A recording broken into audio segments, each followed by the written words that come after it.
Hey guys, how y'all doing? I'm here to give you guys a recap on the new episode of Gundam Mobile Suit Gundam Iron Blooded Orphan second season, which is on episode 18.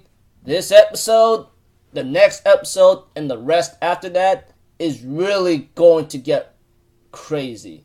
That is the certain fact for everybody, especially you Gundam fans. Those of you who've been watching Gundam for a long time will know what I'm talking about. And since this is one, and now that I see this episode, the real event is about to get down, and the new dawn of era is about to come. You know. So if anything else, let's just get this started.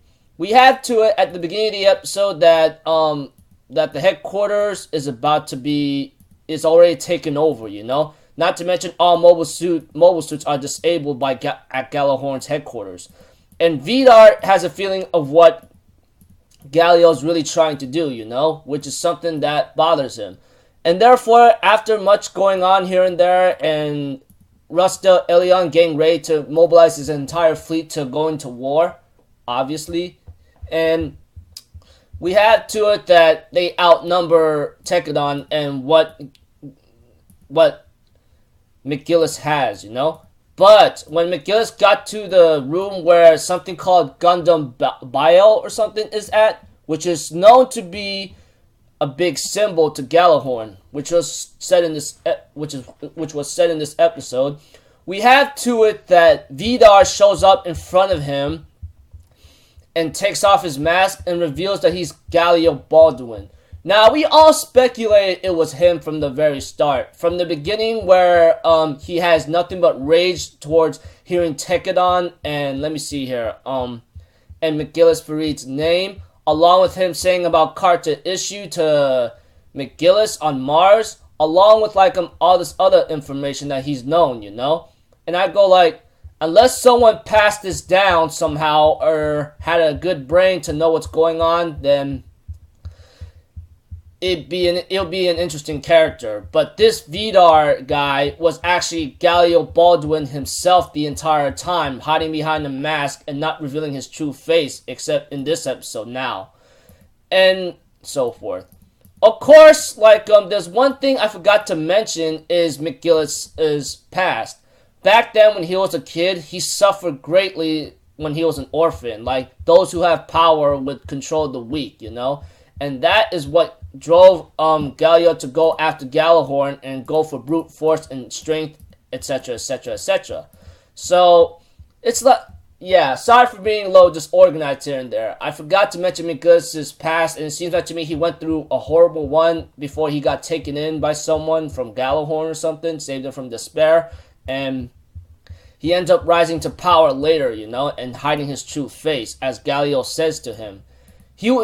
I thought he was gonna stop McGillis from going into the Gundam Bale, but apparently he decides to let him go in there, maybe just to fight him one-on-one. But Mikazuki with Gundam Barbatos Lupus Rex arrives right on time and fights Galio. But we have to it that McGillis says you can't even beat him, and therefore Galio says, yeah, you're right. I can't beat him, but not alone. With the two of us instead. I'm like, two? And it's revealed that he actually has an Alea Vinyata system, or Alaya Vishti or something, you know?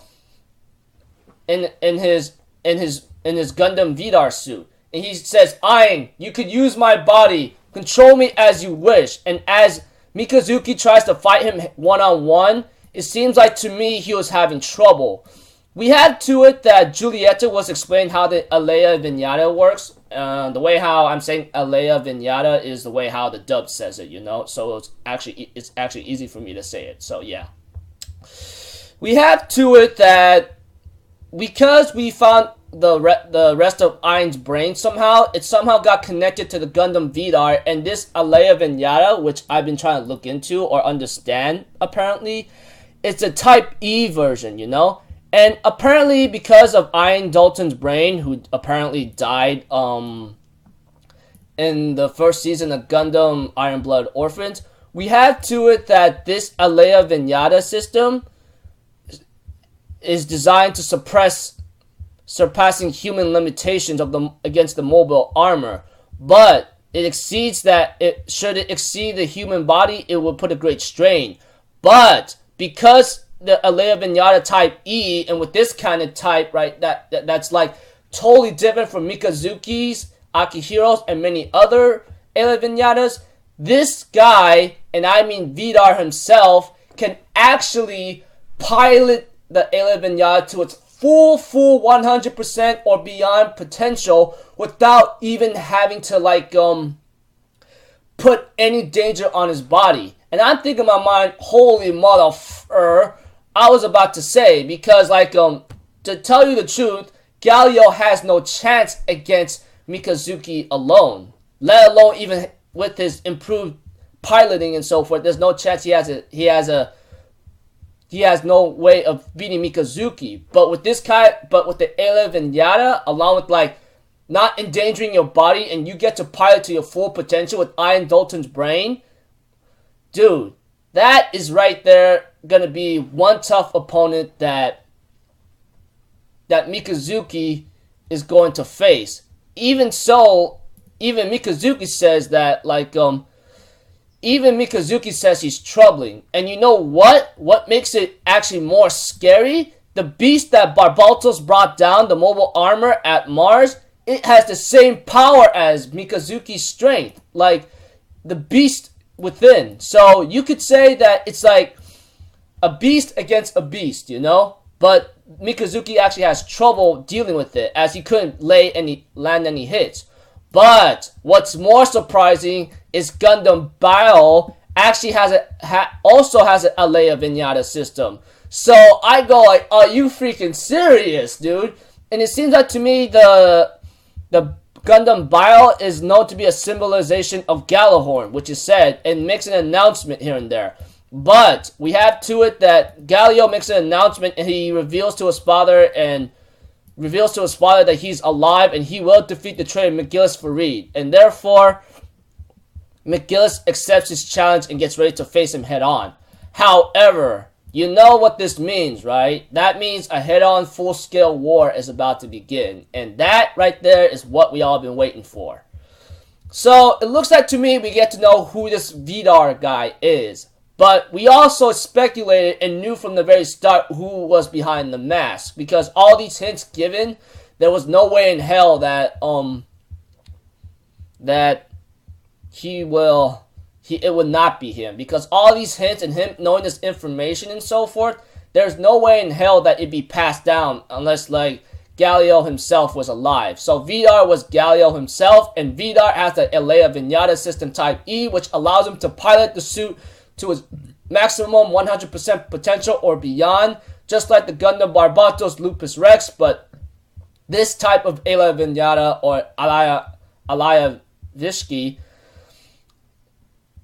is a totally different one, as it would not put any strain on Galio's body or brain. So it looks like to me, we all know, maybe towards the end of this series, we could expect maybe a couple members of Tekadon to die. That is the fact, along with with the Ehrenhorn fleet and Galio being the second antagonist, Giulietta being the third, and Rasta being the first. Those three are really bound to die. That is the fact. Maybe or possibly before the end of this series, Mikazuki could die too. Possibly Akihiro, along with Shino, along with those Gundam Floras and so forth. There's been a lot of revelation about how these Gundams are revealed, you know? We have to it that Gundam Baal is known to be the first demon, you know? And we all know Gundam Barbatos is also known to be a demon as well. And Vidar is not a demon, but it's known to be a Norse mythology god. It's known to be some kind of Norse mythology, Norse god or something. Norse mythology god. It's not named after a demon, but it was named after someone called a god of revenge and so forth. And we all know that Gundam Floras is also a demon. I did some research on that as well. So it looks like to me a big a big fight is about to begin, you know? There's no denying that. So we have it's like 3 Gundam frames. Of course, that's like on Tekadon side. Gundam Goose and Rebake, along with Gundam Barbatos Lupus Rex, along with Gundam Floors, not to mention Gundam Bio. Make it 4 since like McGillis is piloting it and he's teaming up with Tekadon, all up against Gundam Vidar. But we all know Gundam Vidar is going to be very strong because without that limitation of having to strain your brain and so forth, it looks like to me like it's just going to be the beginning of a new era and the beginning of a new end, you know? The beginning of the end and the end of the beginning and so forth. You know what I'm talking about. Anyways, crazy episode. Looking forward to the rest of the episodes. I don't know who's really bound to live or die, but one thing for sure, 3 antagonists possibly might die.